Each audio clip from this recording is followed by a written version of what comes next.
You're listening to a CanadianMovieCrew.com production. Hard to Kill is the story of a police officer who is out to avenge the death of his wife. Would it make you feel something so real?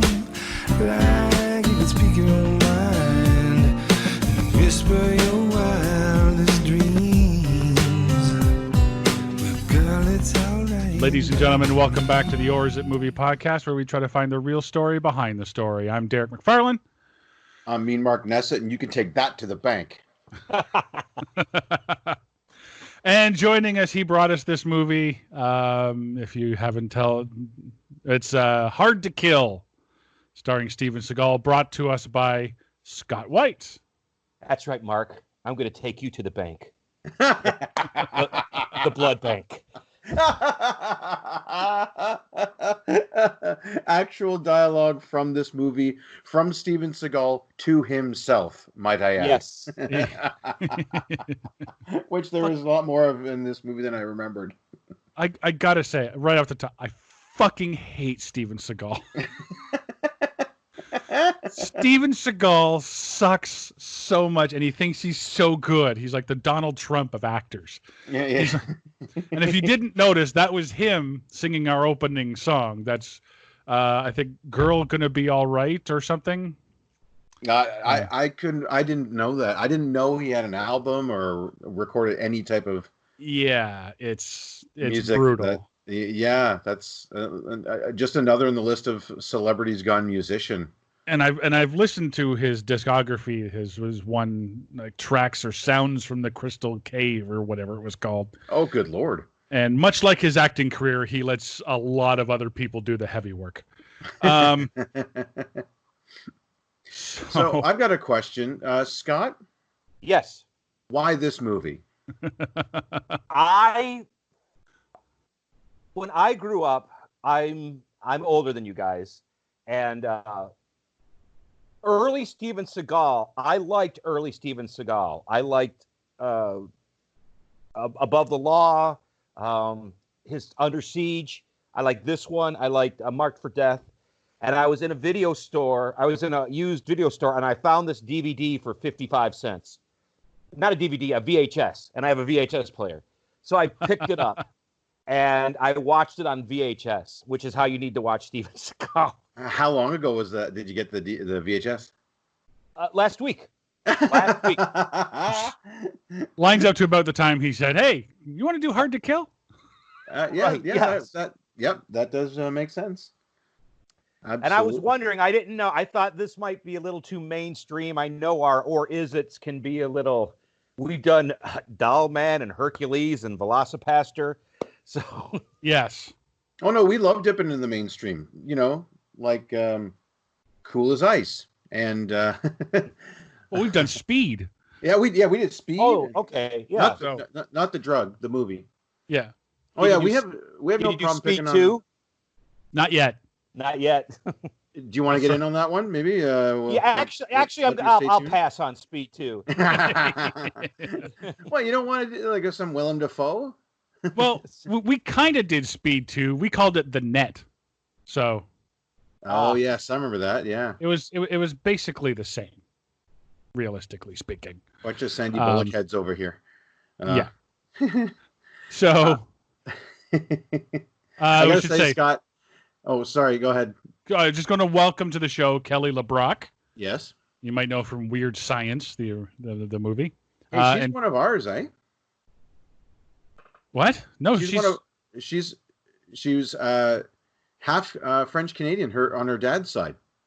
Oh, okay. Raised Is that in where London. Well, we'll get to that in a second. Charles Boswell, you can welcome. Welcome back to the show, Charles Boswell. He was a freaky clown in Batman Returns. William Sadler, who was in Eagle Eye. And then, of course, welcome back Steven Seagal when we did Under Siege. I think, if I'm not mistaken, isn't it a welcome back for Dean Norris? Maybe. Best known for Breaking Bad. No, Dean Norris, I don't see anything here. Mark, do you? Okay. No, maybe I was wrong. I didn't know that name until Breaking Bad, so Okay. I guess it's welcome to the show. Who was the guy who was the sidekick on Renegade? He was in this movie. Oh. He was one of the dirty cops at the beginning. Oh boy. Person. I don't know if I've ever watched Renegade. Oh. Branscombe Richmond? No.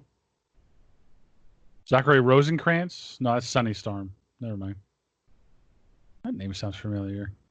Anyway, regardless, we'll find it. If we find it, we'll bring it back up. So yeah, early Steven Seagal. I gotta say, Scott, I'm kind of with you on this. So I grew up partially in like small town Canada, not much to do but go down to the local video store and see what's up. And I ended up kind of basically falling in love with like that late 80s, early 90s, like martial arts movie phase, like more so like the American martial art ones, not so much like the Hong Kong stuff. But although I did get into that a bit, but like Seagal and there's a guy Jeff Speakman. Jeff Speakman and Mike Dudikoff. Yes, American Ninja, and then of course not Steve Martin. Steve Martin. Chuck Norris. How'd you get Steve Martin going for Chuck Norris? I think at one time in both their careers they've had an arrow through their head. I think that's what maybe. Yeah. Nice save, Derek. Thank you. I do my best. But yeah, I consumed all the Seagal I could find there in terms of like his action movies, which I mean, what else did he do? But yeah, early Seagal, the martial art, his Aikido style was like unlike anything anyone else was doing. It wasn't like Karate Kid or Kung Fu or anything like that. So it was really, really unique, right? So of course I devoured as much of that content as I could. But looking back on it, sorry, go ahead. The thing about Seagal is he came out of nowhere. Yeah. I mean, he was not there, and then he did Above the Law. He just came. Like with other, like Chuck Norris was known for in the karate world, and he did and he had small roles in Bruce Lee films and other films, and he worked. It was like Seagal was not there, and then all of a sudden Seagal was there. Yeah, like even Van Damme, another one I watched a bunch of his movies. Van Damme kind of got his start in a smaller film, No Retreat, No Surrender, as the bad guy, French kickboxer. And he was the original Predator in the Predator movie. Van Damme? Yeah, Van Damme was the original guy in the Predator. No. Yeah. Now they recast that though to get like some giant dude, right?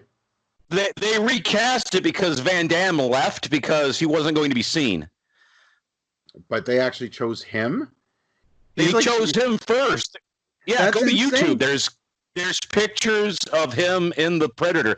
Not the Predator suit the original Predator suit. There was an original Predator suit that looked like shit, and that was what Van Damme was in.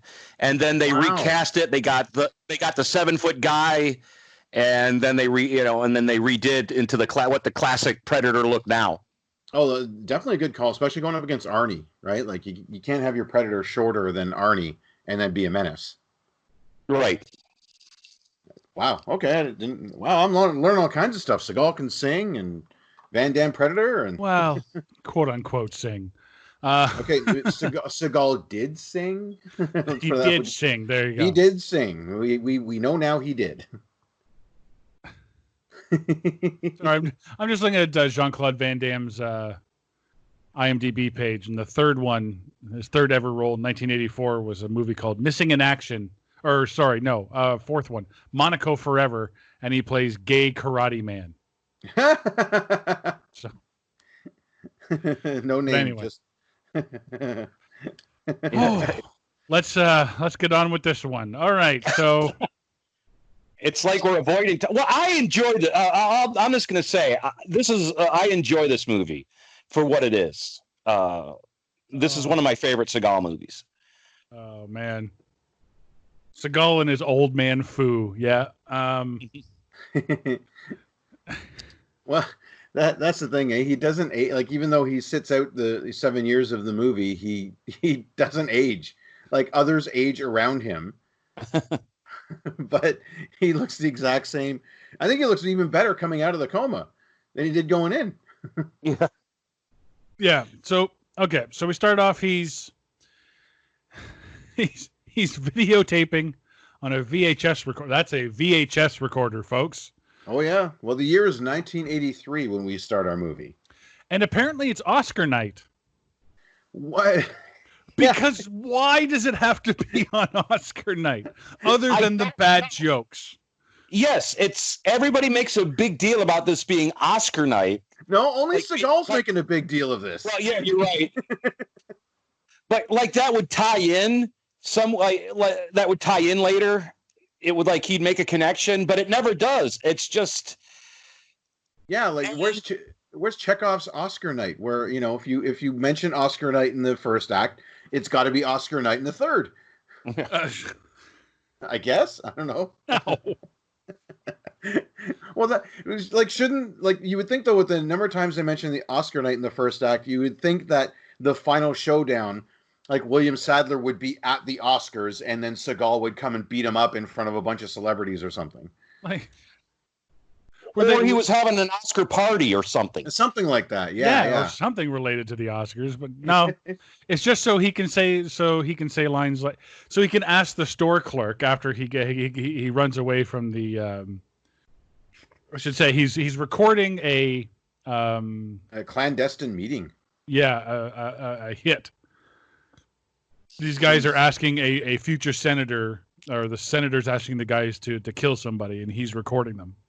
Yeah, it's crooked senators asking mob, the. Yeah. Like that's pretty much all we get from those guys.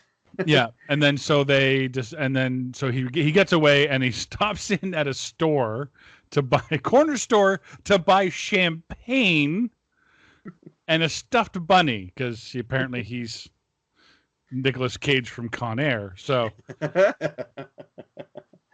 now, Scott, I believe the term is bodega for a store like this in the U.S.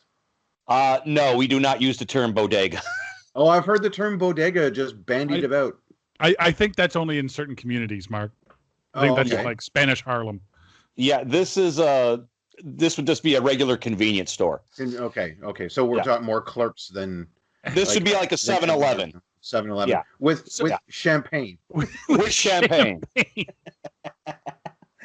I want to see like a 7-Eleven, like a Slurpee machine, but have champagne in a big gulp cup, you know? But the insane thing to me is he goes up to the clerk, he says, "Hey, do you have any champagne?" And the clerk's a dick and goes, "Yeah, man, right next to the caviar." And then he goes, "Nah, just kidding, it's over there." Like, you have it. You know what I mean?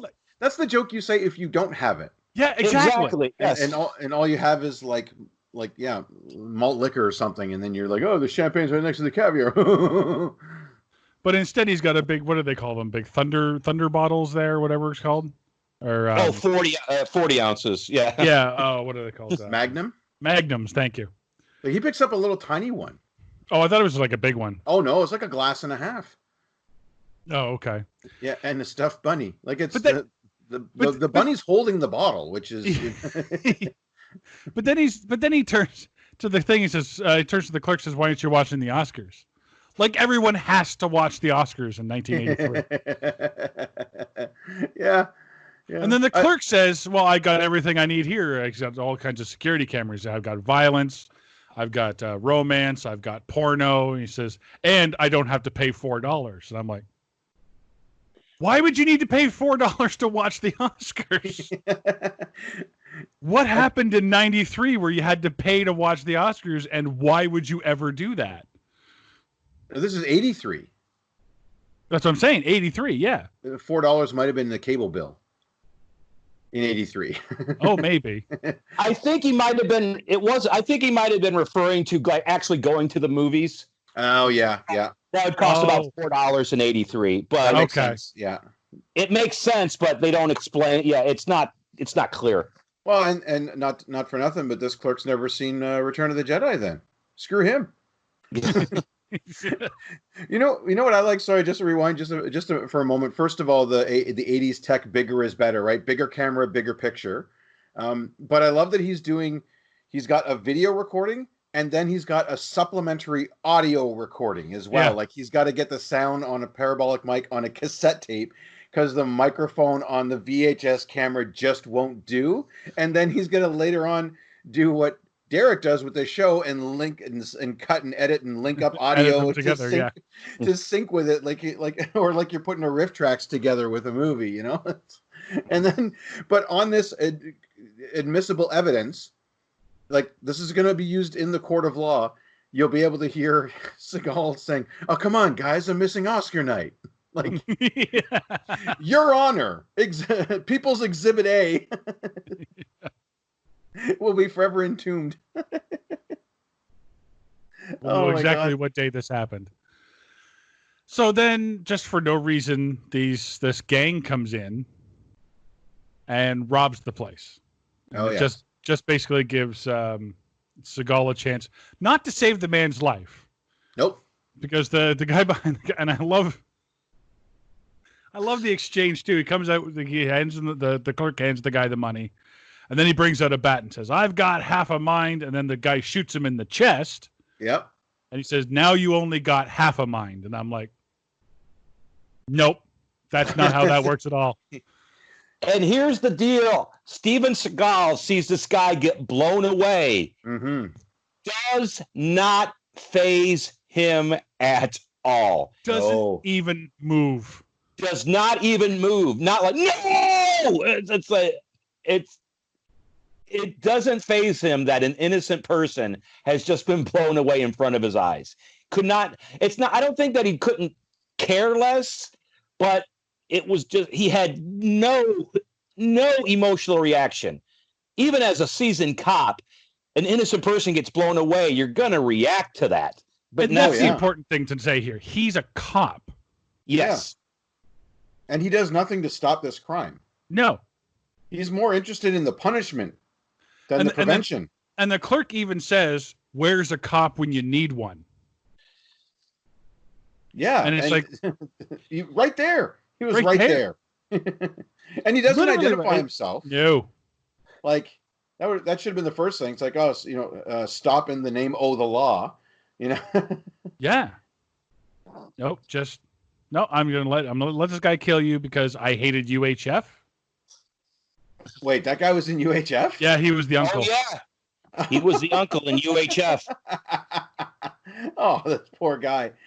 You mean the movie that had the poster of the Thing with two heads? That a podcast that we did. Oh man, That is 7 degrees of UHF. You just inception that shit. Yeah. So these movies are now UHF, and this movie is now linked to the man with two heads. To this podcast. Yes. To the Thing with two heads to CanadianMovieCrew.com. Yeah. Yes. To the Scott White podcast. Like, holy cow. Yes. That's awesome. Yeah. And all of this is done just to set up the whole, well, I have this. Well, I guess it's not fair. I'm going to put this down right over here, and then I'm going to fight you. Oh, it's still not fair? Well, I'm going to get on my knees, and I'm going to fight you. And, like, who cares about the dead guy? Apparently, he doesn't watch the Oscars, so he can die. But now I'm going to punch you in the teeth. Like, yeah. Or chop you in the throat. I love that. He's the like the last guy using that throat chop. It's awesome. and he'll kick to the balls. Like, there's no honor. He will kick in the balls. He'll chop you in the throat, choke you out. Like, his fighting is just whatever needs to get done. It's almost dirty, but he makes it look good. So then he goes home and puts his son to bed. And then he's going to go get sexy with his wife. And when I want to get sexy, I put on Johnny Carson. Yeah. Talking about the Oscars. So he missed the Oscars, but got home in time for Carson and Sexy Times. Yeah. Like, and he's going to make it up to the wife with a micro bottle of champagne and a stuffed monkey. Yeah. With blood on his shirt. He doesn't even... He's got strangers' blood on his shirt, and this is I think this in '83. It was technically before AIDS was a big scare. We were on the cusp of it. Yeah. We're on the cusp of it, but dude, you've got stranger's blood on your and you're not even gonna. And she's kind of strangely turned on by that. Yes. Like, oh, blood, and he's, don't worry, it's not mine. Well, all right then. Let's get down to it. Like, what are we waiting for then? Oh shit, the kid's got to pray. Yeah. I was raised Catholic, so I remember this one. And also, I listened to Enter Sandman, so I remember this one. Yeah. I'm just saying, but I at his age and even younger, I was saying this one and not realizing the gravity of the if I die before I wake. Yeah. But that's okay. Foreshadowing. Yeah, really. That's okay because the kid is able to jump out the window and survive. Oh yeah. So assassins come because earlier. Well, okay.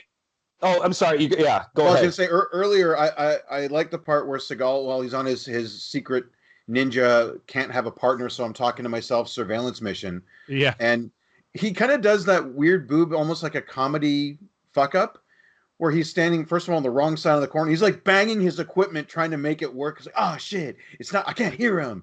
And it just and he bang, and then they're like, what the hell? That's how they discover him. Like it's a total like.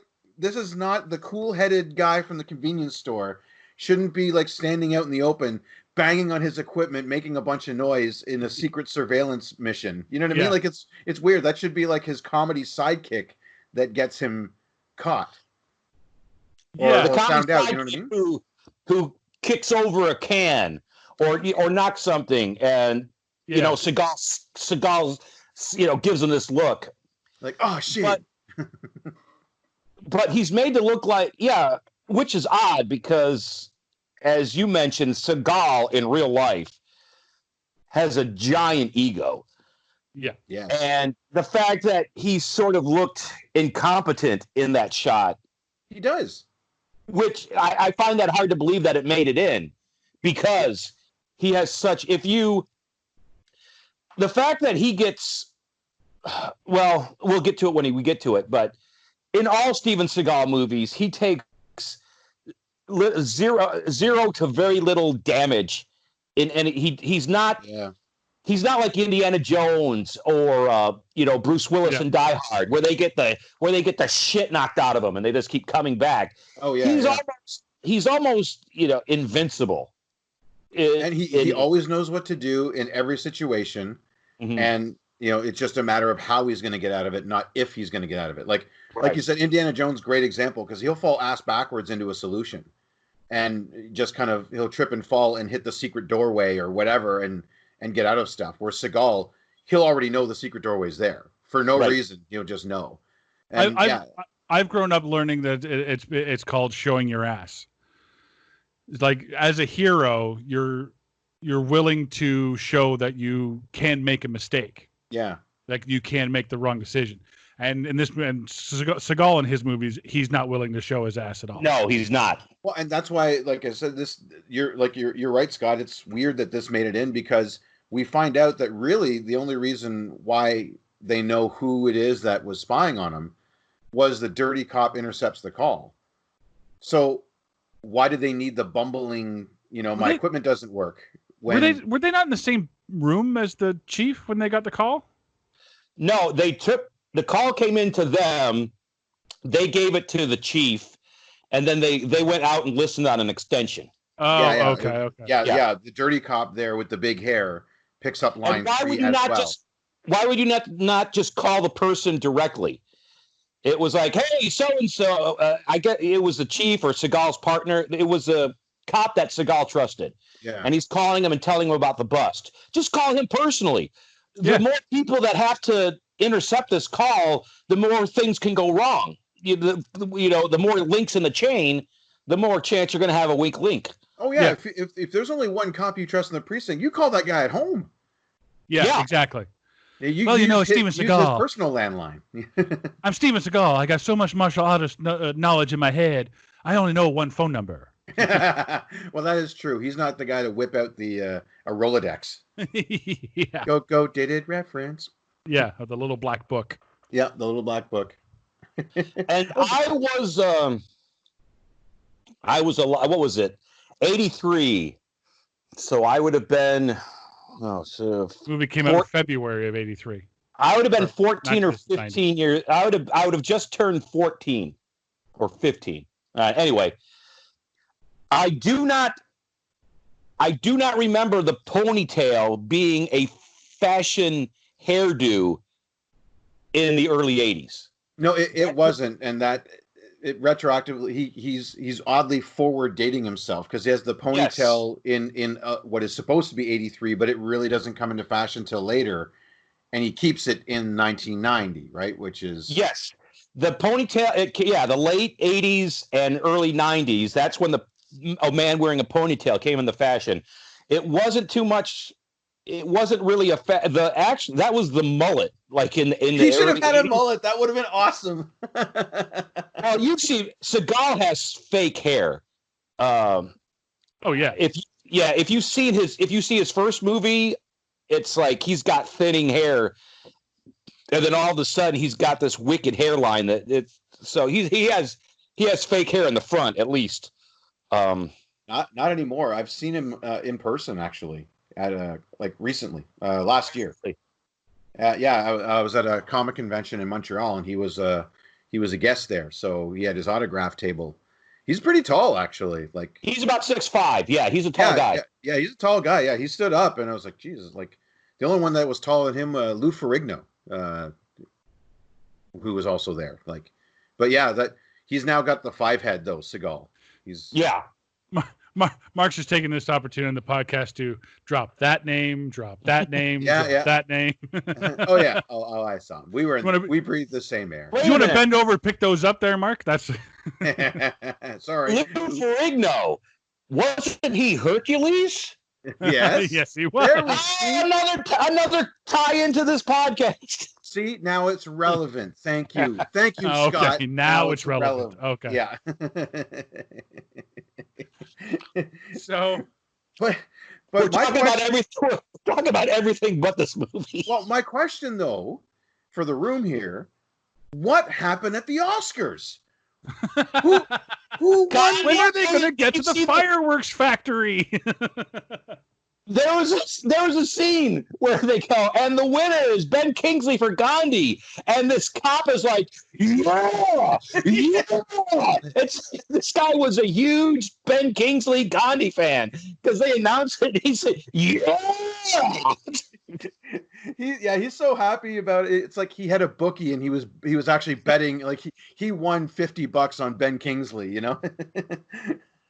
All right, okay. So here's well. So the first part of the movie is Seagal is spying on these mobsters, and they're making a deal with the senator, and he calls in, and there's a couple of bad cops that intercept the call, and the bad cops come to Seagal's house. They come to Mason Storm's house, by the way. His name might as well be like Penis Big Hog or something like that. Like Mason Storm. Okay. The most unstoppable son of a bitch I ever met. Yeah. Well, he got stopped tonight. Yes. Oh, I guess you win the Oscar tonight, Mason. Because how I was talking that was about an actual line, but go ahead. Yes. I was talking about in Steven Seagal movies, he's unstoppable. And he's stopped in this movie, but it's so cartoon. He gets shot 4 times. Yep. In the chest with near point blank range. Yeah. Not wearing a bulletproof vest. He's got his sexy time clothes on. Yes. And he still beats the shit out of everybody before they finally blow him away. He gets shot once, comes back, kicks a dude in the nuts, punches him, gets shot again. That only slows him down slightly. He beats up another. So 2 shots to the chest. Most mere mortals would be dead already. 'Tis a flesh wound. With a shotgun. Yeah. A shotgun. Yeah. His wife takes one to the chest, and that's it. She's gone.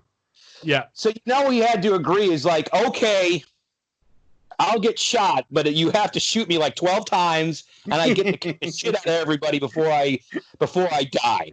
So Quote, they probably, unquote. I bet you they filmed a longer cut where he does get shot 12 times. That just to placate him. And they're like, no, we had to cut like the middle 8 out for time there, Steven. Yeah. So where, like he beat up like 18 other dudes while he's still bleeding from the chest, and then but they just cut it down, like.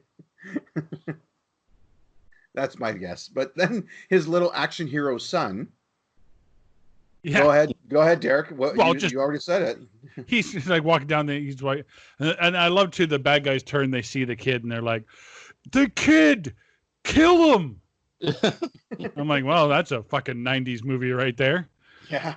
I'm not gonna... They're wearing masks, and he's what, 5? Yeah. 5 or 6 years old. This kid. Yeah. And like, they're worried about a witness. They're worried about a witness. I mean, he just learned to go potty. But but they have to, because they're trying to frame him by saying that he went into a coke-induced rage, I guess, and killed his wife. Because they plant cocaine. They plant cocaine, and what they're saying is that they're trying to he double-crossed a gang, and they came back and got revenge because he stole his coke. I think I did see a headline, something like "drug deal gone wrong" or something like that. Yeah, something like that. Yeah, so they blamed it on those druggies, quote unquote. They blamed it on him being a bad cop. He was a bad cop that got caught up in a drug deal. Yeah. Okay. Oh, the irony. So the son gets away, and then you cut to the hospital, and they announce that the wife is dead, obviously. Mm-hmm. And then they announce to not Jean-Claude Van Damme there, the lieutenant, William Sadler. Who, I'm sorry, it looks like Jean-Claude Van Damme in this movie, at least in that scene. Sadler's the soon-to-be senator. Oh, is he? Oh, well, then who was the lieutenant cop? There's a bunch of nobodies in this too. Like they're just playing the. But anyway, Sadler, And the thing that William Sadler is the bad guy in this, and he was the bad guy in Die Hard 2. Yeah. And he had so much more to. I don't know if he had so much more to do in Die Hard 2, and in this movie, it's like he's a good bad guy, but they didn't really utilize him as a bad guy. I thought he was, he was under wraps in this movie because I liked him in Die Hard 2. Now, and same year, by the way, they were both released in 1990. Mm-hmm. Really? So yeah, this is, you said what month was this? Like January, February? February. This was February. Yeah, July 3rd, 1990, Die Hard 2 comes out, and then you have Sadler doing his naked yoga in the church there, wherever their hideout is. Oh, that's the guy. Okay. That's the guy. Yeah, that's William Sadler. Yeah. Naked yoga. Fan. He's also Death. He's also Death in Bill and Ted. Yeah, that I knew. Is he really? Oh, I didn't. Yeah. I don't. It's been ages since I've seen those. Making a comeback this year. Yeah. Death. Yeah, I guess I'm gonna have to go back and watch the other two. You see who's in that movie, Mark? Who one of the daughters is? George Carlin's daughter. George Carlin's daughter. Do you see who the other daughter is? No. Samara Weaving. It's the bride from Ready or Not. Awesome. I love her. No, not awesome. That movie looks terrible. But anyway, I'm digressing again. Come on, Derek. Just be excellent to each other, would you? Whatever. Fucking stay tuned for part 2 on that one. To be continued. So he goes to the thing and he's like, "Oh my God, Steven Seagal is dead. Oh, I was such a good friend of him." And then the doctor comes up and goes, "No, he's not." Yeah. He's like, "What?" He's like, "No, he's not dead." Shh. And he pushes him back. He's like, "Okay, don't let anybody know that he's still alive." I'm like, "Why?" Oh, this is why? Are you? Is this the guy you're thinking that looks like Van Damme? I think it's Frederick Coffin. Frederick Coffin, yeah. Lieutenant O'Malley. At least in that scene, he did. He did, yeah. Until he becomes Old Man O'Malley, but yeah. But why? Why are we keeping this a secret? It's like O'Malley kind of already knows the plot of the movie that he's been set up, so he's just trying to keep everything hush hush. Yeah, right. Because does he know that there's crooked cops? I think he knows at this point that it's an assassination. He doesn't believe the whole cocaine thing.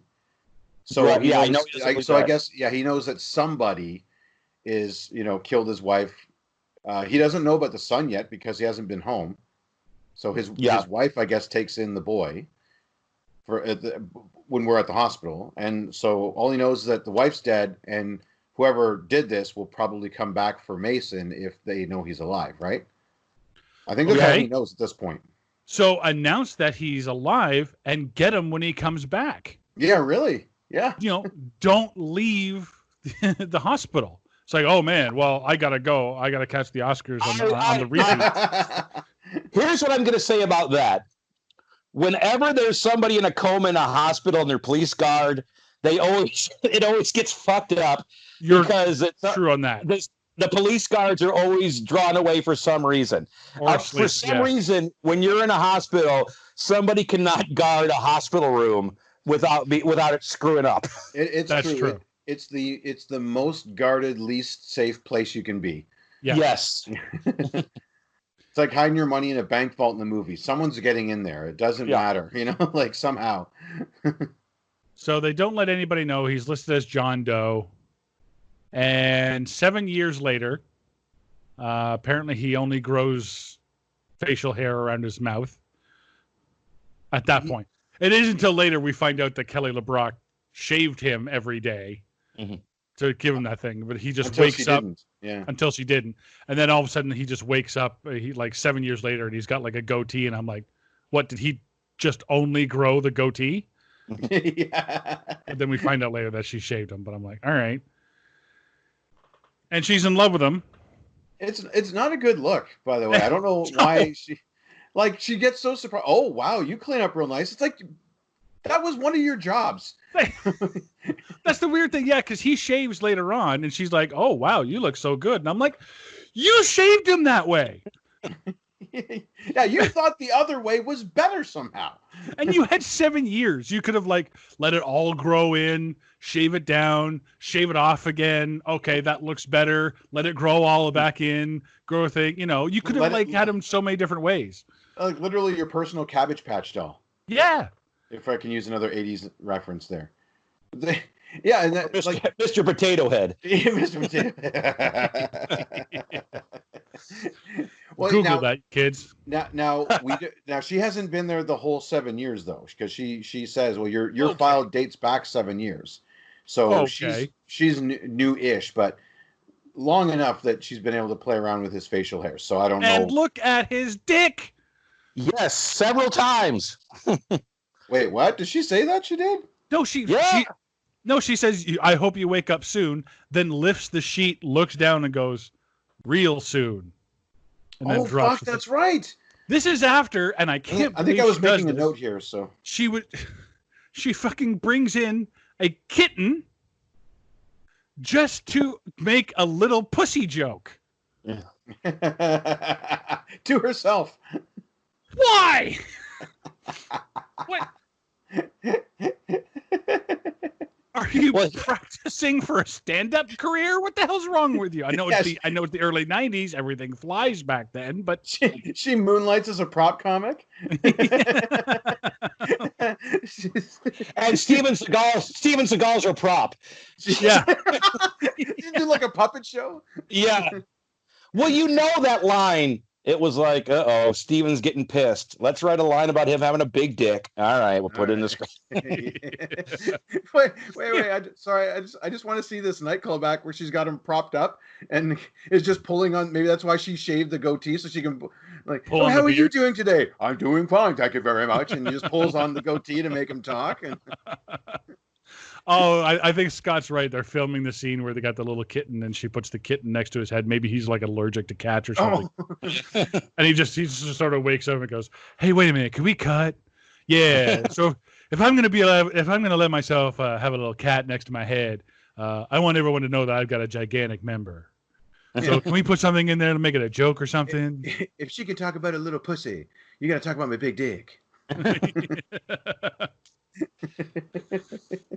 He doesn't know. He doesn't get the joke. He thinks it's the You know what I mean? She's talking about her actual pussy. Well, if she's going to talk about her pussy, you got to talk about my dick. Like, he doesn't get the cat joke.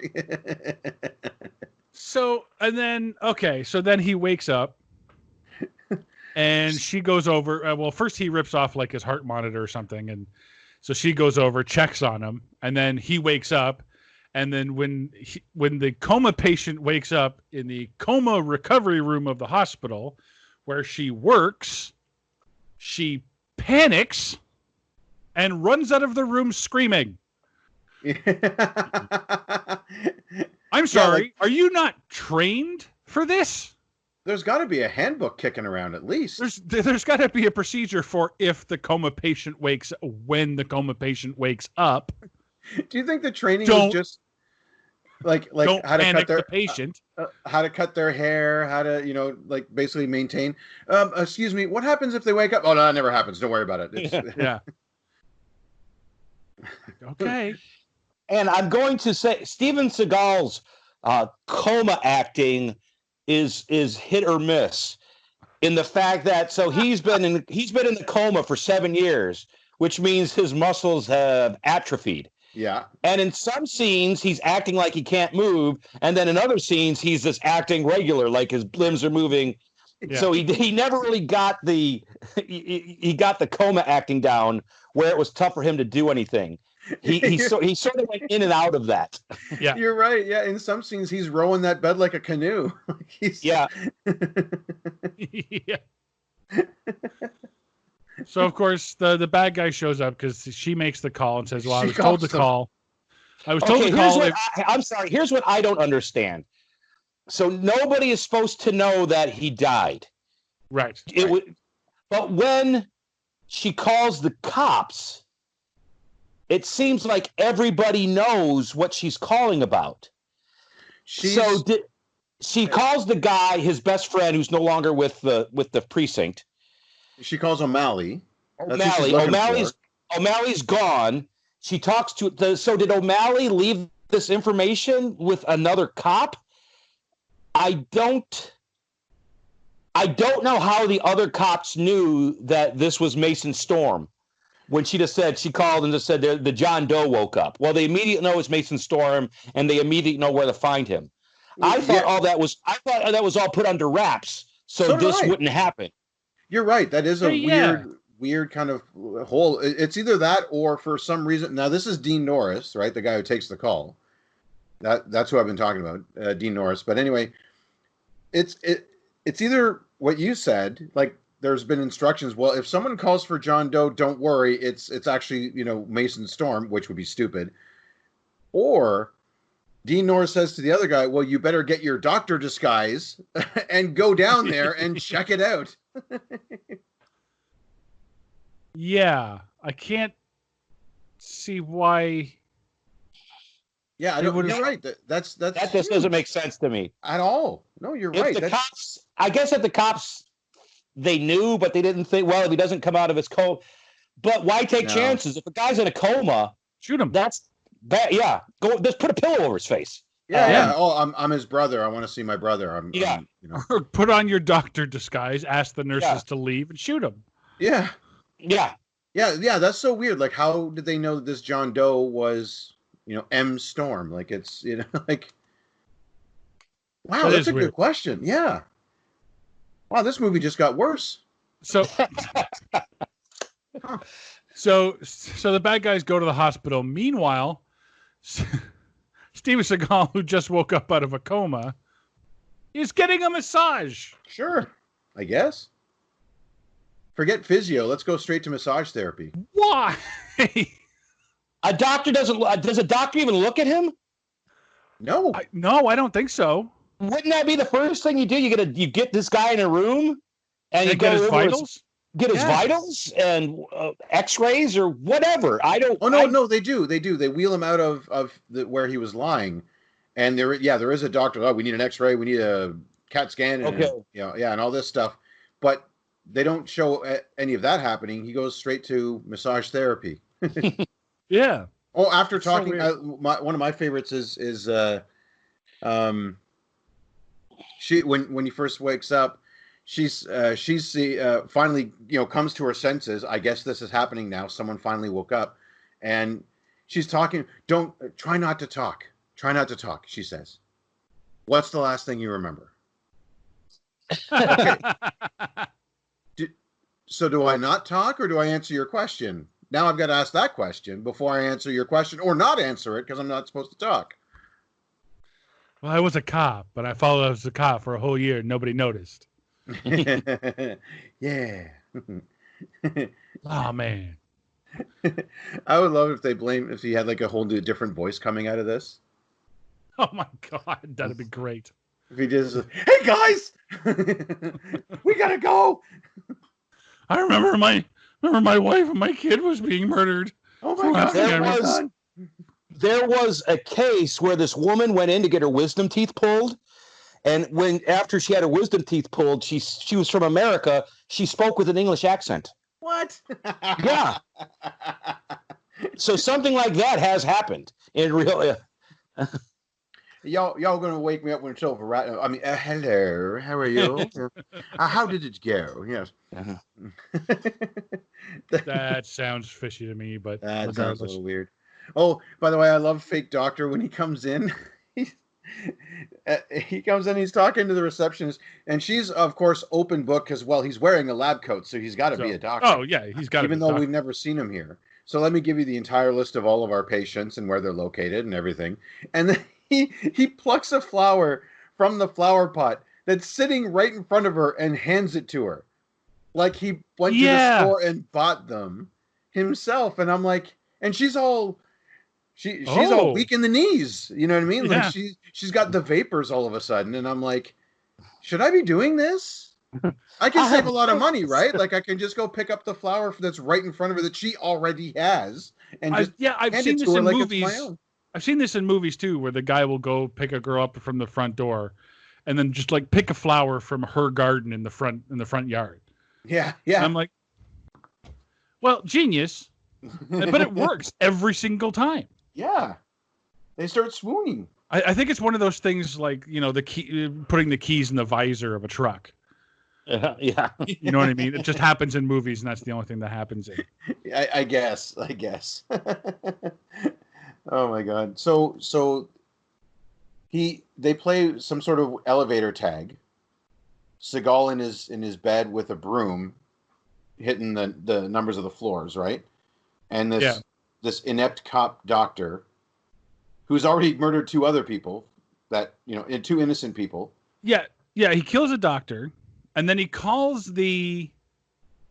Did he know that was Seagal on the gurney? Because he was a far way away. I don't know if he would have been able to see that was Seagal.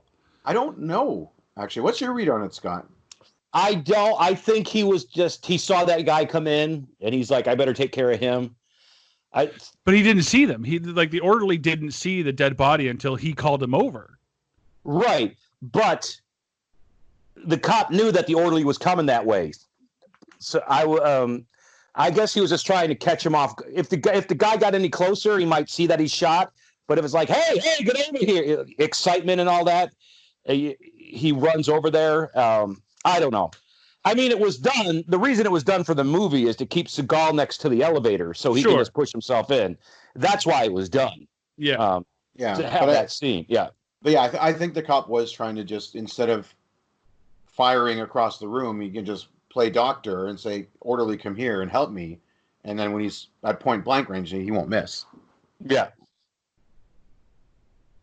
I mean, this is a guy who gave a girl her own flowers. So, I mean, he might not be the sharpest tool in the drawer. True. So how did he get out of there? She finally catches up with him and then starts pushing him out. Right. Yeah, he takes the elevator all the way to wherever. The top. So to the top, and Kelly LeBrock finds the dead bodies. And when Steven Seagal first came out of the coma, he told LeBrock, it's like, people are trying to kill me. You got to get me out of here. She dismisses it as him being, loopy from the coma. Yeah. She sees the dead body. She actually puts two and two together, which a lot of people don't do in movies. And she gets him into her car and they drive away.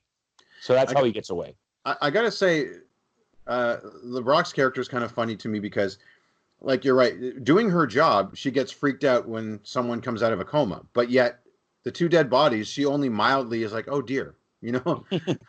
Oh And- dear, a murder plot plus a cover-up. I better get this innocent man out of here. But immediately springs to action. She finds Mason. She starts wheeling the bed out, gets him into the car, and drives away. Like she's not. You know what I mean? You would think that like it should be the reverse. Like she should be perfectly fine on the job when Mason comes out of the coma. It's okay. It's okay. You're in a hospital. I'm going to take care of you. No. She freaks out and runs away. Meanwhile, when she sees two dead bodies, she should just be beside herself because they've been murdered. There's like a double homicide right in her face, and she should just be, like, oh fuck. Well, she was freaked out by a coma patient waking up. But a dead body apparently is not a big deal to her. Yeah, and she just goes and she tries to call. She picks up one phone. Oh, well, they cut the cord. Well, I guess I'm an action heroine now. Away I go. I think we also need to mention that Kelly LeBrock and Steven Seagal were married at this time in real life. Yeah. Oh, were they? Was it? Yes. Did they meet on the set, or is this him casting his wife? No, I believe him casting his wife. This is him casting his wife. Okay, and he snuck in a topless scene with the other girl too. So okay, good. What? It's for the movie. Yeah. It's got to happen for the movie to make sense. It's I just gotta I gotta grab her boobs for film. Yeah. It's for the art, baby. Okay, Tommy Wiseau. Take me apart. Yeah. So for the next ungodly long 15 minutes of this movie, he's just hanging out at this house. It's not even her house. It's her friend's house. She's house sitting. Her doctor friend. Yeah. Who probably wants to sleep with her, but whatever. Come see my awesome Asian themed house that I have. Yeah. Oh yeah. Nice. Yeah. Real, convenient that he gets to have rice paper patty doors there in order for his montage of healing himself back to whatever karate strength or whatever. Yeah, thank God you're house sitting for a guy who has all my taste. Yeah, exactly. And please, like he starts writing Chinese on a thing, and I'm like, she goes, "Where did you learn how to write Chinese?" I'm like, please do not ever ask Steven Seagal. Where did you learn blank? Because he'll fucking tell you in great, unnecessarily long detail. It's like asking the Joker in the Dark Knight, "Hey, where did you get those scars?" Yeah.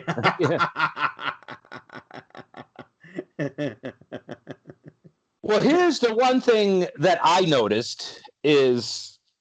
Yeah, so Steven Seagal's at this house, and now he's going through his recuperation. Which, by the way, we're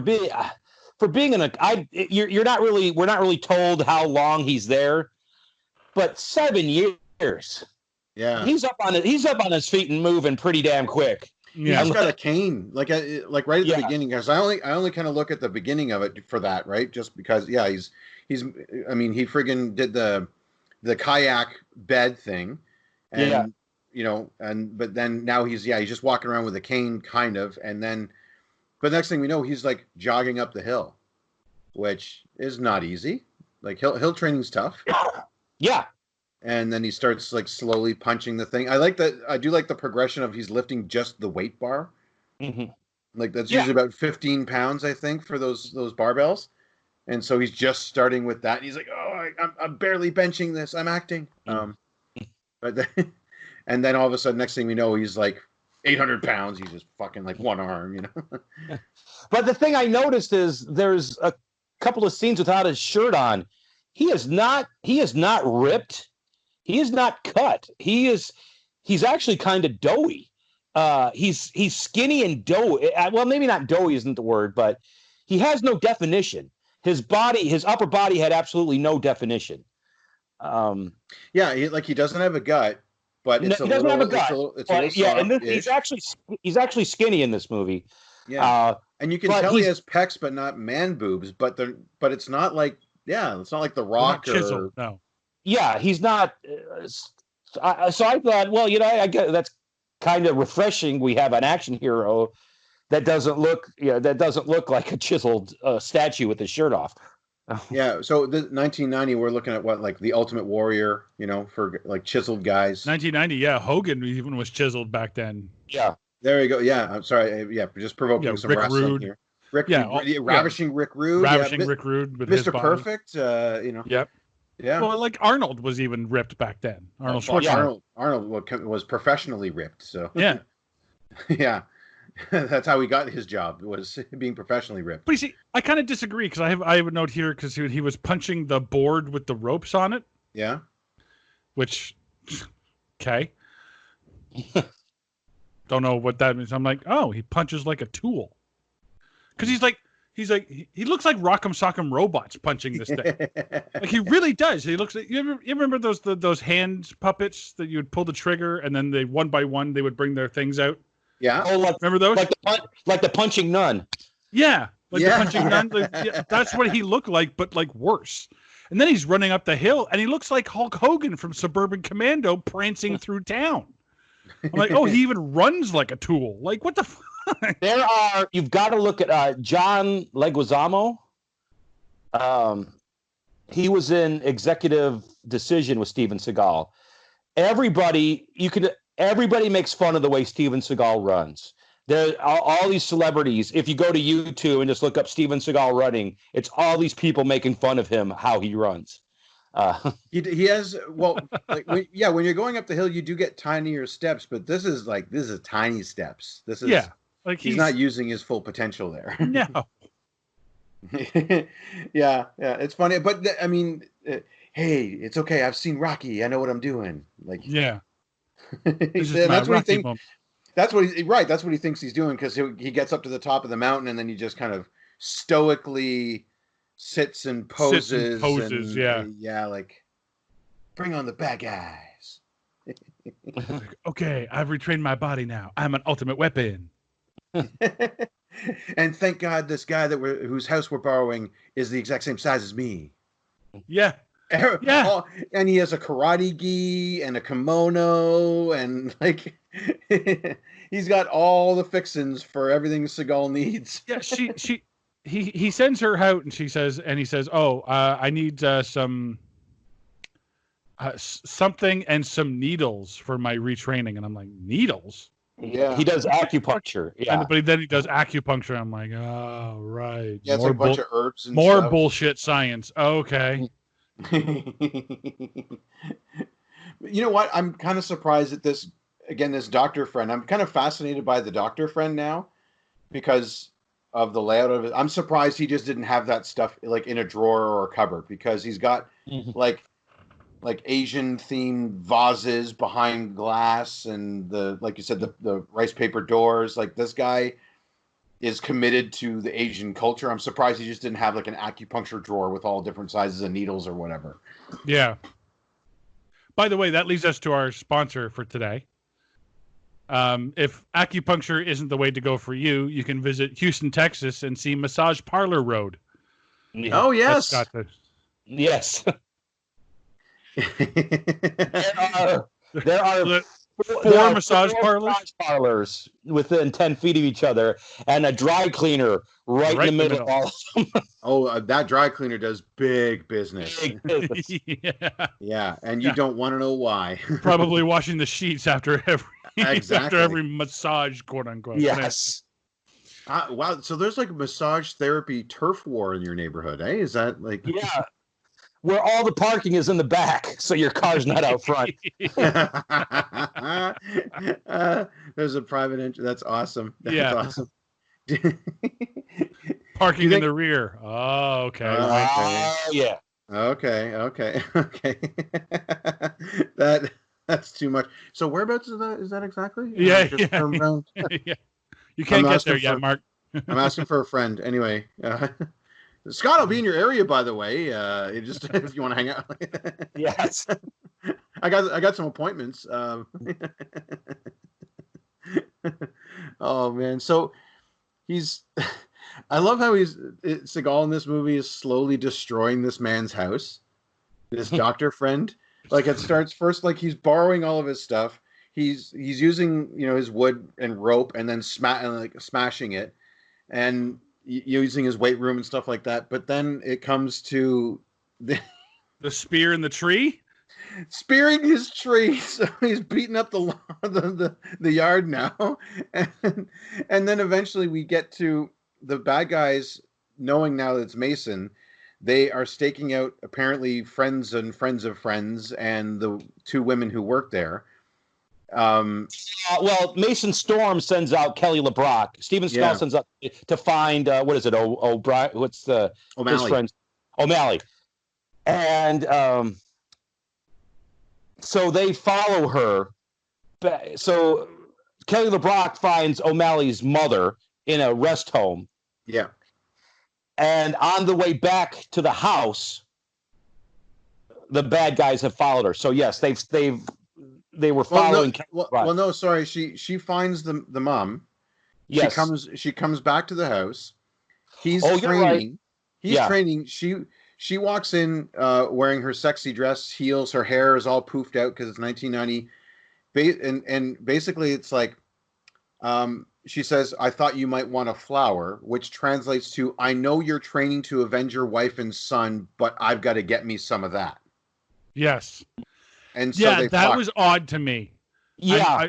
He's constant, and he's got she gives him the newspaper cutouts as motivator. And it's the news articles about his son and his wife being dead. Yeah. And that's motivating him. Slaughtered. Every news slaughtered. He has like 4 different news headlines. All of them have the word slaughtered in them. Yeah. So he's doing this for the memory of his wife.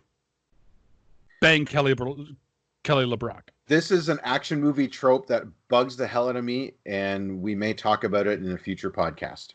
Okay. Well, so he has sex with Kelly LeBrock, and then afterwards he's looking at his wedding ring.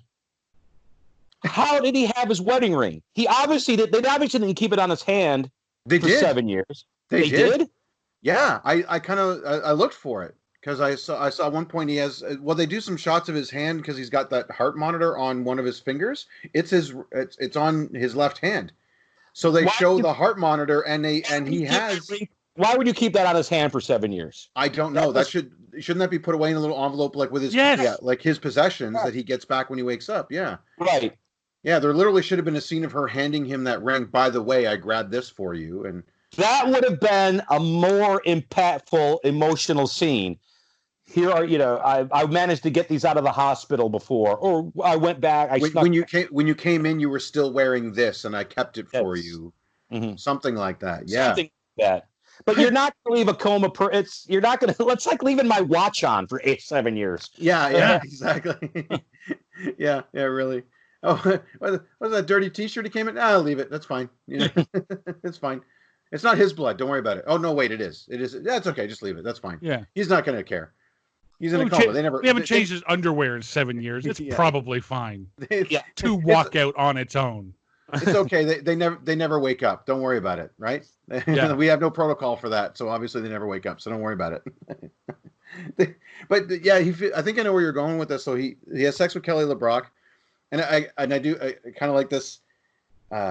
Hey, blonde lady playing my wife. Yeah, you're going topless. My actual wife. Fuck all y'all. You ain't seen her titties. Like yeah. She does not get naked at all. That's fine, but I think it's just funny that the other actress did. And other actors like later on, William Sadler's in a hot tub, and then that girl's topless, and so they, But Kelly LeBrock, no. It's the best parts of this movie. Yeah. What's that? I was doing laundry in this movie, and I think I missed the 2 best parts. Yes, you did. Well, it's just it's side boob. That's as far as they go. Yeah, so still. Yeah. Oh, yeah. So you're right, Mark. That's it. So they have sex, and then Kelly LeBrock is trying to find her nurse friend. Well, but she's upset though. Like I think you said you're going there. He looks at his wedding ring, and then he shakes his head like, "Oh, I shouldn't have done that." Right. Right. Which doesn't make sense because I don't know. First of all, it's been 7 years. I mean, unless she's been taking extra special care of him, it's been 7 years. Anyway. Yeah. But at the same time, yeah, like it's weird. Like, so they put that in there, that action movie trope of like, I'm avenging my dead wife, but I'm going to sleep with the new hot girl. But then he has remorse over it. And she's then calls her friend and she's crying. Like, she's really upset and wants to talk to her friend, which she goes to the friend's house. And I think that's where they pick her up, where they pick up her trail. Well, yeah. Because the neighbor answers the door and says that she's dead. She's been strangled. It's like, oh, you didn't know? She's dead. And you look like the chick whose house they found her in. I'm like, well, that was quick. Thanks. Appreciate that. Lady, it's all over the news. It's like, and then I love the, hey, come back here. Like anyone's ever listened to that. Like, what? How can I help you? If you're going to give exposition, short and sweet. I appreciate that. It wasn't true. They just gave us the information we needed to have, and we just moved on. This guy gets it done. Yeah. Seagal could take notes, by the way. How'd you learn to write Chinese? I just did. Next scene. Yeah. Like. My father was a missionary in China. Yeah. Or Japan. Yeah. Which is close to the truth, by the way, but he was an army brat. Yeah. In real life. Yeah. That's how he learned Aikido. Anyway. So yeah, so they pick up the trail and follow her back to the house from the friend's place because they've been staking it out. They killed her. Right? Yeah. To assume they killed her and then they kill the friend and then just sit on the house waiting for Kelly LeBrock to come by. Which is stupid. Because if they kill the friend and it just so happened that Kelly LeBrock didn't see it on the news. What if Kelly LeBrock saw it on the news? She's not going to her house then because she knows she's dead. Yeah, Beth so-and-so found dead in her apartment last Wednesday, strangled to death. Police are not going to do anything about it. Yeah. Now for the weather. Because they're all crooked. Now for the weather. Chuck, It's LA, it's nice. Back to you, to borrow a joke. Right? It's a Lewis Black bit right there. So did they... So this is when they get into a shootout at the back of the home. Now this poor bastard who's I'm going to let this hot girl stay at my house, at my palatial estate with my horses and whatever. And nice. So they have the shootout and this place just gets destroyed. There's a grenade that goes off. Where did Seagal get the grenade from? Did anyone pick that one up? Oh, I picked it. Yeah, I don't know where he. I don't know where he got a grenade. Did it come free inside the Chinese takeout? We're out of fortune cookies, so here's your complimentary hand grenade. Grenade. And hold on, where did Steven Seagal get his Jeep? He starts driving around in a Jeep. Was it the doctor's Jeep? It had to. I would assume so. Yeah. Because she had them. And where did her Mustang go? She had a convertible Mustang. Yeah, I don't know. By the way, on a nurse's salary, that's a sweet Mustang to have. I'm just saying. So good for her. That's the doctor's Jeep. That gets destroyed. It gets shot up. I love it. It's got a soft top, and they're shooting at the roof, but it's like, nah, it's okay. Those bullets didn't go through. It's got 3 bullet holes in the windshield of the car, and he's able to trade it with a Latino gang who has a sports car with a dead battery. They got a Camaro they're doing maintenance on. Which magically starts working the minute Steven Seagal starts driving it. Yeah. Well, on top of that, if we're going to go back to the doctor, on top of everything else, the doctor had a horse.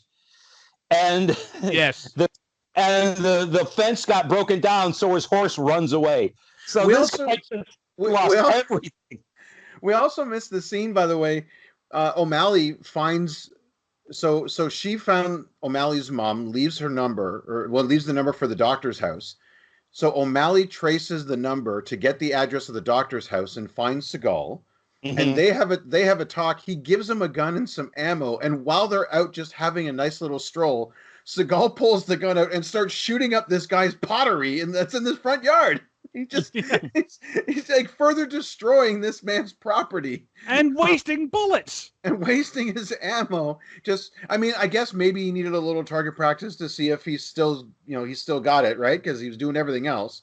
But and then he gives O'Malley the instruction, go get my son, get him the hell out of Dodge. It's about to pop off, kind of stuff. And then the guys come and they have a gunfight where the bullets. So you can put a nail through a wall, but apparently these walls you can't put bullets through because they're stopping bullets conveniently enough. Like wherever they're ducked behind, the bullets aren't getting through. It's it's pretty awesome. But he murders a bunch of guys, and then they leave. So now, well, hang on, Mark, because when they leave, Scott, you said that they tore open the fence for the horse. They did. Well, there's the joke there. They're driving away, and Kelly LeBrock goes in voiceover, or in what do they call it? A very poor ADR. ADR. Very ADR, oh, I forgot to lock the door, and the horse gets away. Yeah. Is that a joke? Yes. That's supposed to be a joke, but it is so clearly, one, not funny, and two, so poorly done. It's like, it just sounded bad. I mean, and there's no place in that scene whatsoever. It's we got to go now to save our lives. Oh, hey, I forgot to lock the horse in. Horse runs out. I forgot to lock the door. I think she was just talking about the front door of the house. Well, then why would they cut right to the horse? Oh, I don't know. But it was one of those, like, they almost needed like a boing. If they wanted to do that, they should have not done it in ADR. They should have had them shown them driving away and Kelly LeBrock to say, you know what? I think I forgot to lock the door. Do it like sort of as a tension release. It's like they got away. Yeah, they need the camera in the Jeep. In the Jeep with them, and it's sort of she tells a joke, and Seagal smirks, or it should have been a release moment. It's like, we got away, and I'm going to tell this stupid joke. The joke is bad, but it's at that moment, it's we have a little breathing room as of this moment. Yeah, that's how it should have been. I would have liked to have seen Seagal pull off a smirk, but anyway. Yeah, a smirk would have been perfect. What I want to see is this guy when he gets home. This doctor, his house is destroyed. Merciful crap. His house is shot to shit. His pottery shot to shit. There's dead men. After the credits, like Airplane or something, you show the credits and you just see this guy, a cab pulling up in front of his house. What the fuck? Yeah. Cut to black. I want him. I want to be like we just cut to an insurance agent's office. Yep. Cops fighting other cops. Okay. Avenging dead family. Yep. Got it. Taking out a corrupt senator. Yep. Check. Okay. So what you need to do is fill out Form B14. It's in your insurance handbook, and submit that with some Polaroids, because it's 1990, of the damage. And you know what? This happens all the time in Los Angeles. With a lot of corrupt cops. Don't worry, sir. We're going to take good care of you. That's we're State Farm. We know how to deal with this shit. We're a good neighbor. Yeah, we're a good neighbor. I mean, where's J.K. Simmons when you need him? Yeah, we're a good neighbor, but be careful who you have house sit for you next time. Okay, sir. All right, you have a good day. Well, the best one is a mid-credit roll, and Ricky Ricardo gets out of the thing. It's like, Lucy. he's the doctor. Dr. Ricky Ricardo. You've got some splaining to do. Dr. Ricardo. Dr. Ricardo to radiology. Dr. Ricardo to radiology. So they go back to his old house where he left the camera. Yep, buried in a wall. Pick up the camera. O'Malley had a copy of the cassette tape. Yeah.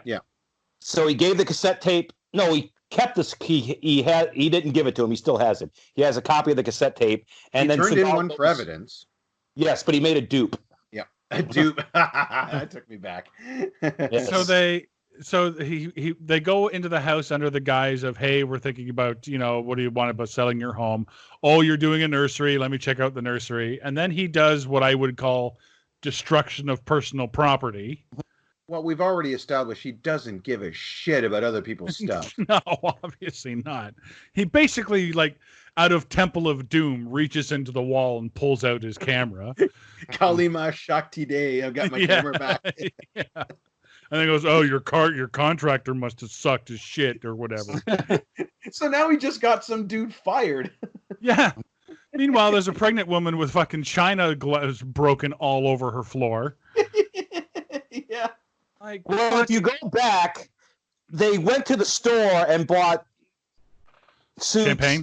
bought him a suit and her a dress, and they used her credit card. So if they're trying to be stealthy, you don't use a credit card. No. They can probably track that. I don't know. Well, actually, this is 1990, so I think they still have the old where they just take the imprint of the card.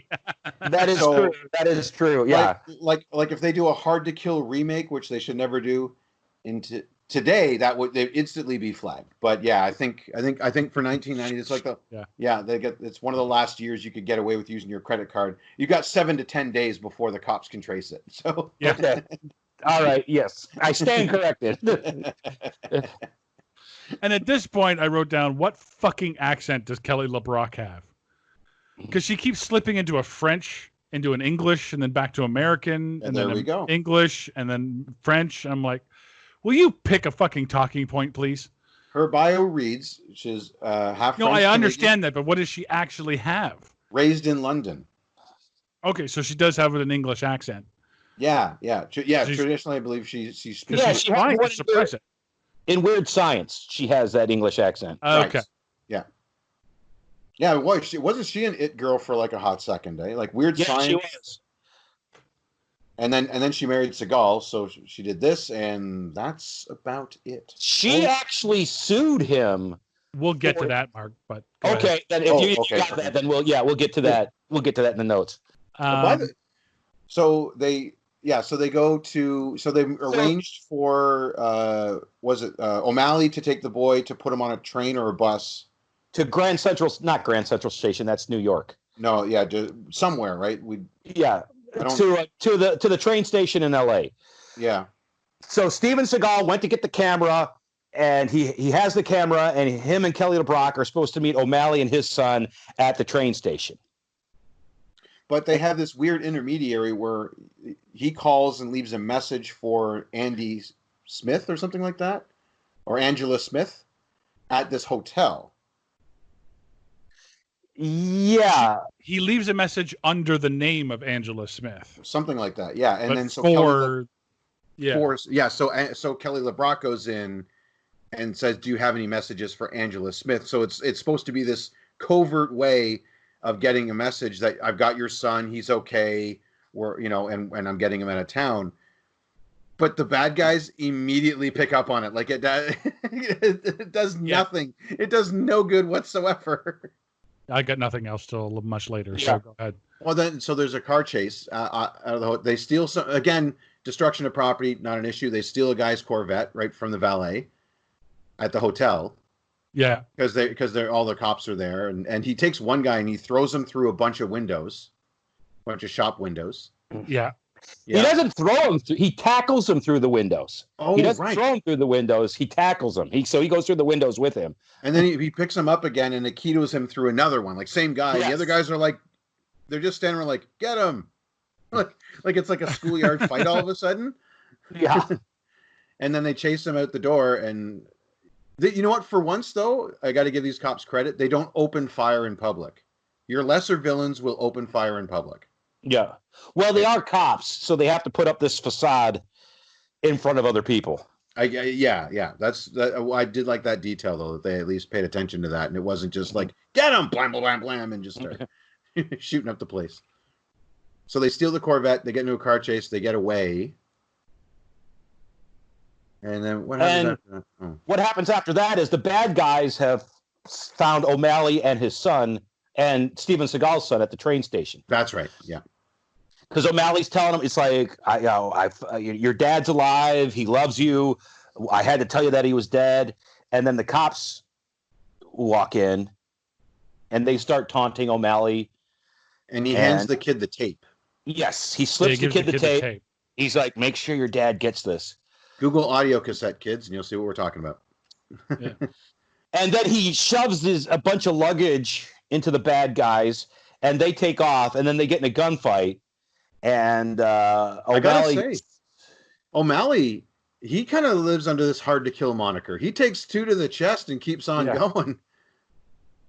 Yeah, he takes 2, not shotguns, regular bullets. So he's a bit of a pussy.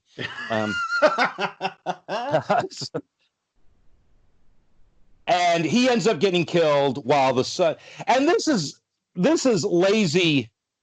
This is lazy writing 101, where they kill O'Malley. His son gets away. His son is running through the parking lot of the train station.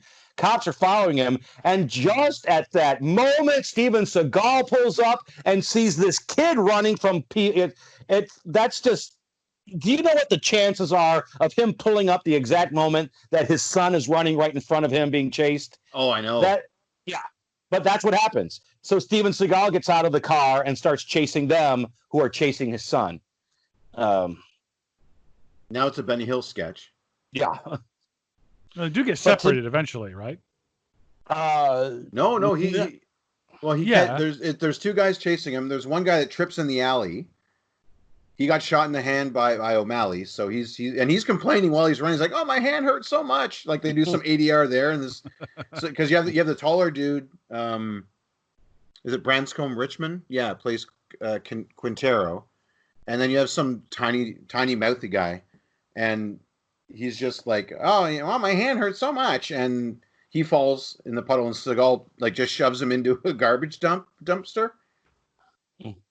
And then he catches up to Quintero and beats the shit out of him. Not only does he beat the shit, he beats the shit out of him and snaps his neck right in front of his son. But not before some more public property gets destroyed. Yeah. This poor guy trying to sell some food in a marketplace, and his shop gets. I mean, and he's repeatedly like shoving him into different parts of this guy's shop. So let's make sure it's completely destroyed before I choke this guy out. But you're right. He kills a man right in front of his son. Yeah. It's okay. I put a mask on him. He'll be fine. Don't worry. Like we didn't even get like a placating, like, don't worry, son, he's just napping or something like that. Well, the son's like 15 now, right? I know, but he hasn't seen him in 7 years, so. Yeah. Okay, so we're getting into the ending of the movie, and I just want to clarify this. Steven Seagal has the tape of the governor making the threat. He has the audio of the governor making the threat. Yep. He turns it into the whatever the news. 6 o'clock news guy, yeah. And then he goes after the governor in his mansion. I know we wanted to have the big there's no reason for that to happen. No, you're right. There's no reason. I have the evidence right here. I present it to the police. I present it to whoever. My name gets cleared. These guys, he wants revenge, but to me, there's no greater revenge than a cop in prison. No greater revenge than a cop in prison. True, yeah. Like what he does to Quintero was almost mercy, because that's the guy that shot his wife, right? He's the one that actually pulls the trigger of all the goons that show up at his house. Because he has a scar in his hand. He grabs his hand. He remembers doing that wrist lock. Yeah. So I remember you, and then he beats the shit out of him and kills him. Oh, hey, I figured you out. By the way, before this, it takes him a long time to remember that the guy that started this whole thing on the dock that he couldn't see had said, and you can take that to the bank. And it takes him a long time to figure out that, hey, this governor that says you can take this to the bank in almost every single time he's on television is the same guy that he's looking for. Not only that, but O'Malley admits to having listened to that tape about 1,000 times, looking for little like speech patterns and this and that. It's like, this guy, that his whole platform for running for Senate or whatever is you can take that to the bank. Not like that's like hearing "get her done." Where have I heard that before? Get her done. I know I've heard that voice somewhere. You might be a redneck. Where? I listened to that comedy album 1,000 times. Listen for any type of. I listened to that comedy album for 20 times looking for a joke. Couldn't find. Here's your sign. All right. Now, is Ron White the final boss in this one? Is he's in the hot tub with a whiskey and a cigar and a bare-chested lady? Is that right? You're one right. Well, they call me tater salad. The thing, as I was saying, there's no reason for him to go to the governor's mansion. No. Now, if one of the cops got the tape and it was at the governor's mansion, now you have a reason to go to the governor's mansion. Exactly. You have to go get that. He wants to kill. I know the final, but just thinking this logically, he has everything he needs to clear his name and put these guys away for a long, long time and humiliate them. Not only they're going to go on the news, they're going to get humiliated, all of that. But we go to the governor's mansion, and Seagal goes there seeking revenge.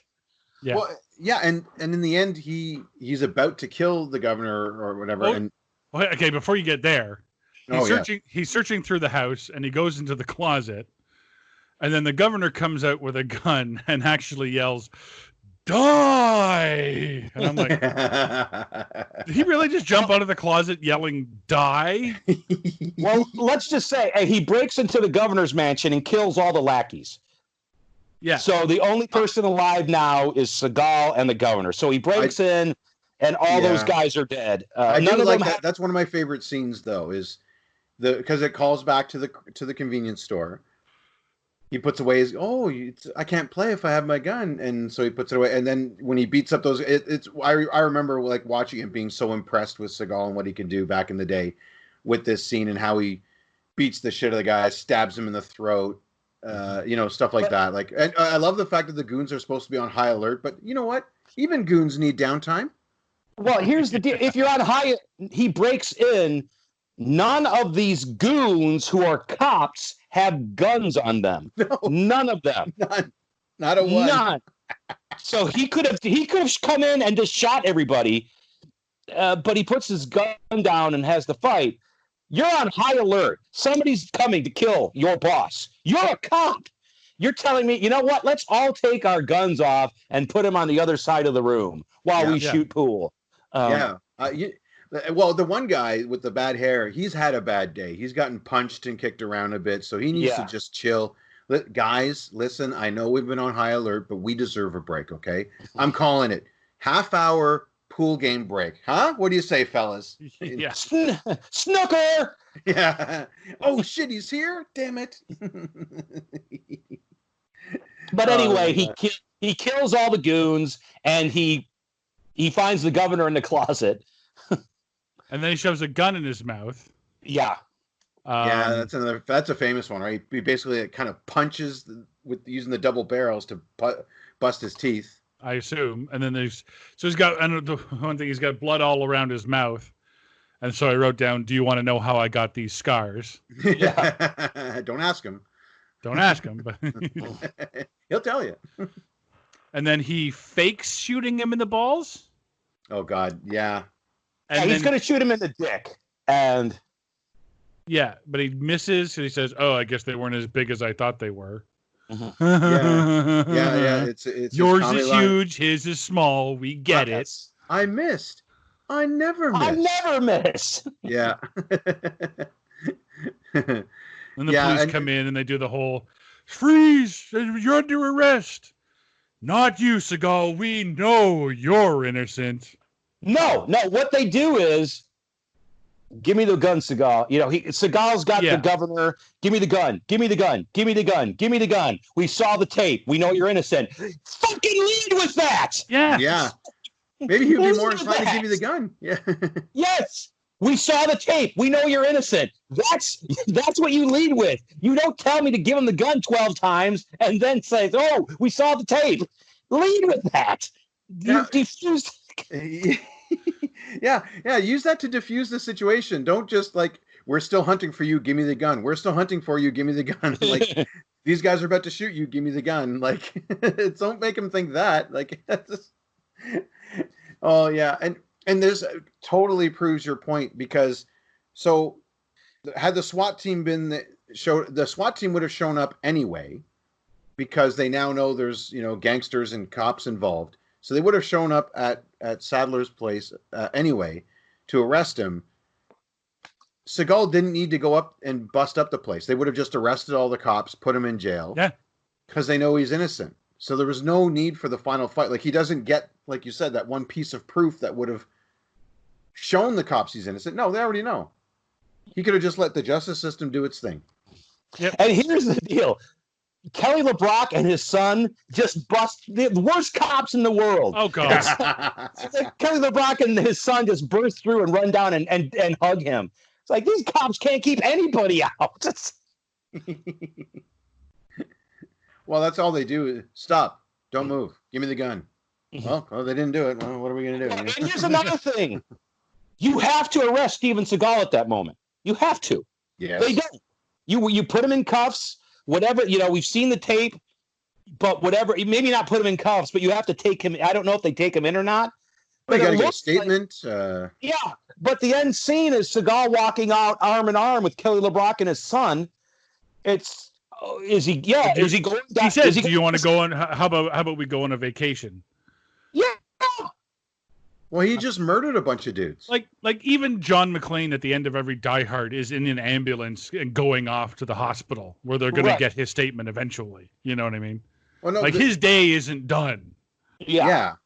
Well, yeah, and this is more to your point, Scott, is that he actually should be arrested for murder at this point. Yeah. Because those cops should have been arrested. Yeah. Like, he hasn't been reinstated by the police department, so he has no police powers. So he turned over the evidence to clear his name. He should have let the good cops arrest the bad cops. Technically, he's a vigilante. He's Batman. He's Yeah. So now like, there's a guy with a pool cue in his throat that he needs to get arrested for that murder, if nothing else.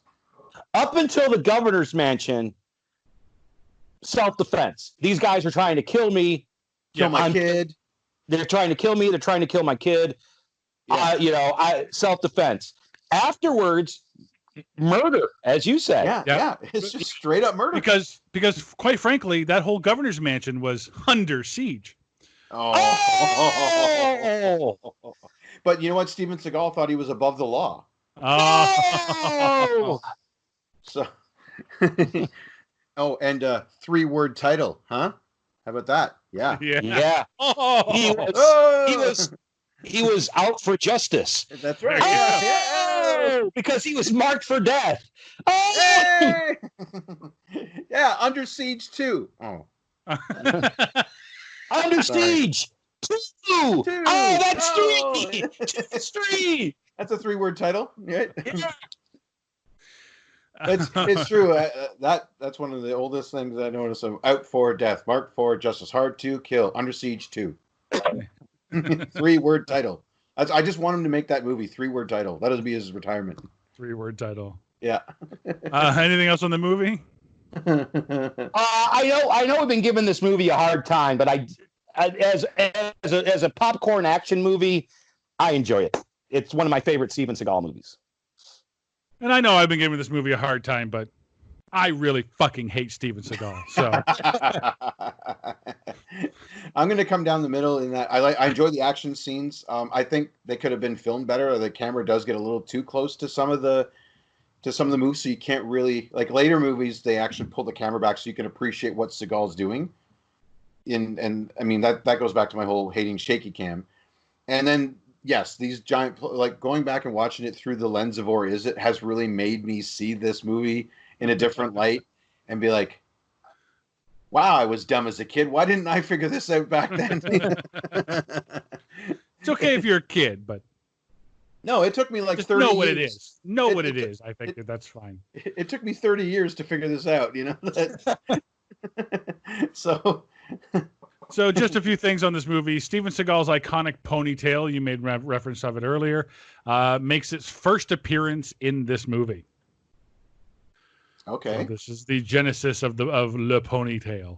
Right. This was because in Hard to Above the Law, it wasn't he had like stringy hair in the back, but it wasn't in a ponytail. Yeah. Yeah. So this is the one he says. The trivia came up and said Kelly LeBrock had pretty much retired from acting at this time and only did the movie as a favor to her husband. Ah. Go to her IMDb. I have. The only two movies she does before this is The Woman in Red and Weird Science. Then she does Hard to Kill. And then she does about a dozen more movies. So obviously she wasn't that retired. Well, she takes a 3-year break before she... Sure, but she's in a movie pretty much up until last year, and she's even got one coming out. So... Yeah. I saw The Sorcerer's Apprentice, by the way. Oh, really? That's not the Nick Cage one. No, it's not. It's worse. Way worse. Oh, wow. I saw it was Riff Tracks, though, so that helped. She's also the bad guy in Wrongfully Accused, the Leslie Nielsen fugitive spoof. That's right. Yeah. Lauren Goodhue.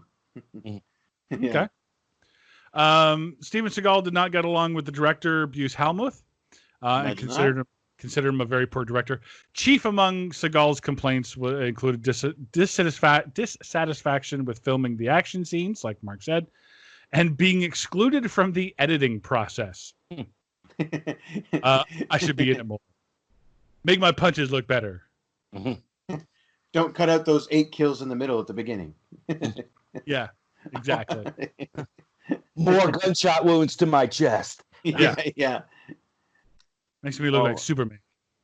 Oh, by the way, I just saw this on IMDb. Scott, and no date yet, but it's been announced. Above the Law 2. He's reprising his role as Nico Toscani. Oh, wow. Yeah, a sequel to Above the Law is apparently on its way. Oh, man.